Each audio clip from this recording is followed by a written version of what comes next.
আসসালামু আলাইকুম।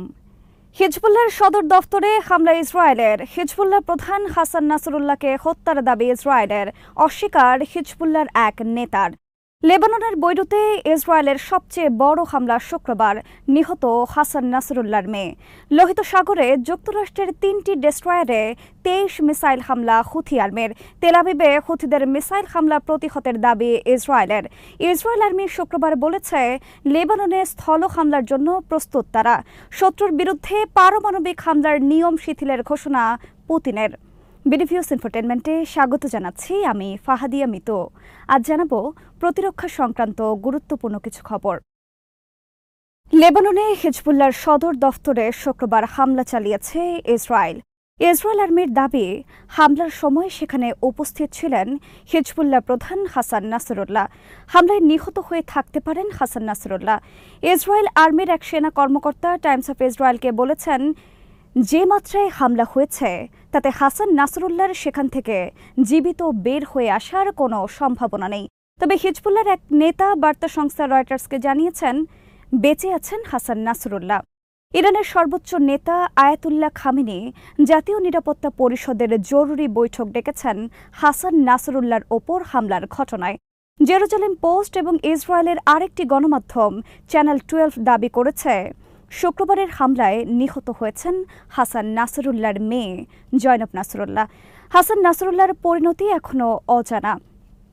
হাসান নাসরুল্লাহ হামলাস্থলে উপস্থিত ছিলেন কিনা এ নিয়ে শুক্রবার ইসরায়েলের বিভিন্ন সামাজিক যোগাযোগ মাধ্যম সহ মূলধারার গণমাধ্যমে চলে তুমুল আলোচনা। অনেকের মতে, হাসান নাসরুল্লাহ যদি ঘটনাস্থলে উপস্থিত থাকেন তাহলে তিনি আর বেঁচে নেই, কিন্তু তিনি ঘটনাস্থলে ছিলেন কিনা তা নিয়ে চলছে আলোচনা। হিজবুল্লাহর প্রধান সদর দফতরটি মাটির নিচে অবস্থিত।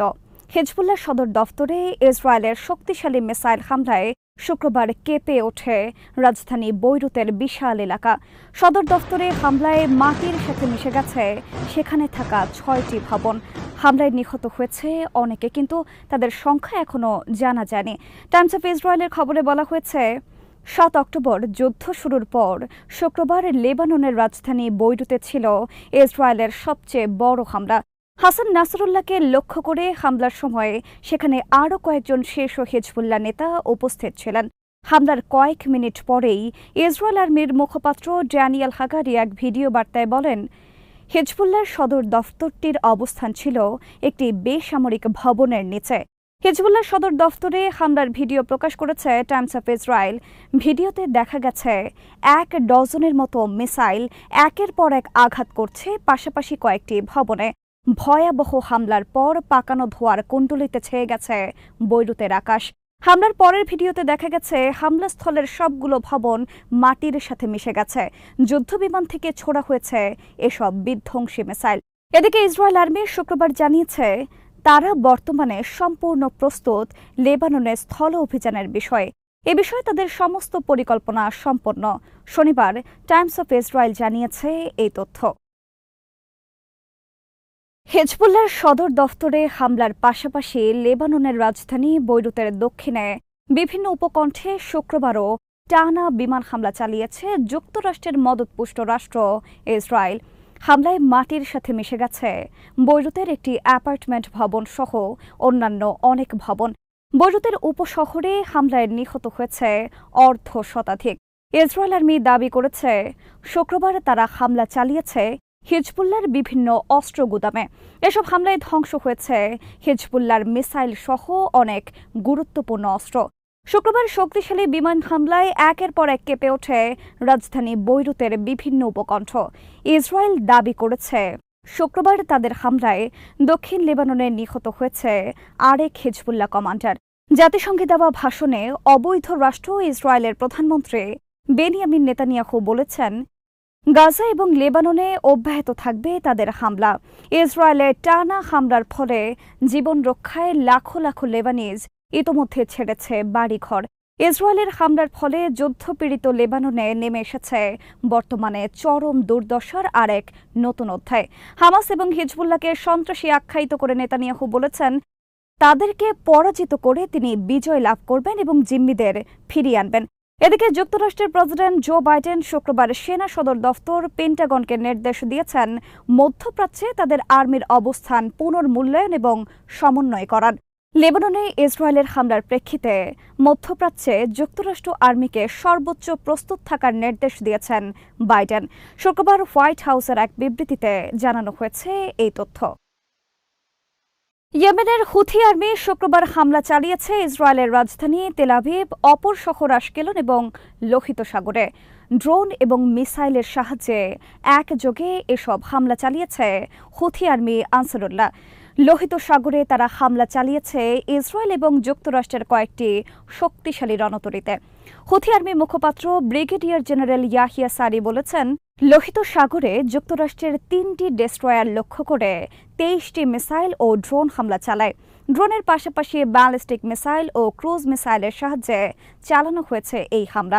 তবে হামলায় ক্ষয়ক্ষতির কোনো বিবরণ প্রকাশিত হয়নি এখনো। ইসরায়েল আর্মি দাবি করেছে তেল আভিভ লক্ষ্য করে ছোড়া হুথিদের মিসাইল প্রতিহত করা হয়েছে এয়ার ডিফেন্স সিস্টেমের সাহায্যে। শুক্রবারের হামলায় পেন্টাগন থেকেও এখন পর্যন্ত কোনো বক্তব্য আসেনি। শত্রুর বিরুদ্ধে পারমাণবিক বোমা হামলার বিধিনিষেধ শিথিল করলেন রাশিয়ার প্রেসিডেন্ট ভ্লাদিমির পুতিন। বুধবার পুতিন বলেন, পারমাণবিক হামলার আইন তারা পরিবর্তন করতে যাচ্ছেন।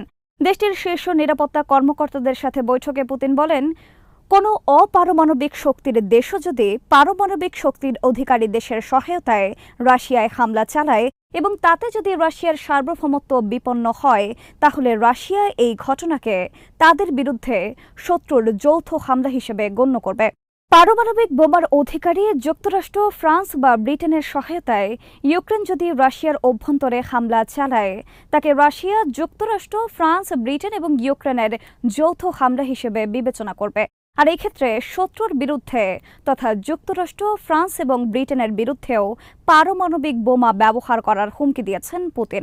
পুতিন বলেছেন, এমনকি বেলারুশেও যদি ইউক্রেন পশ্চিমা দেশের সহায়তায় হামলা চালায়, তাহলে সেক্ষেত্রেও তাদের পরিবর্তিত পারমাণবিক হামলার নীতি হবে একই। বেলারুশে বর্তমানে মোতায়েন রয়েছে রাশিয়ার পারমাণবিক বোমা।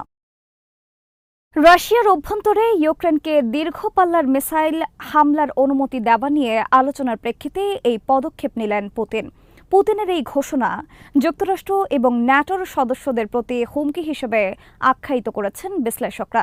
তবে অনেক বিশ্লেষক বলেছেন, পুতিনের এই পদক্ষেপ হুমকির মধ্যেই সীমাবদ্ধ থাকবে, পারমাণবিক যুদ্ধের সম্ভাবনা নেই।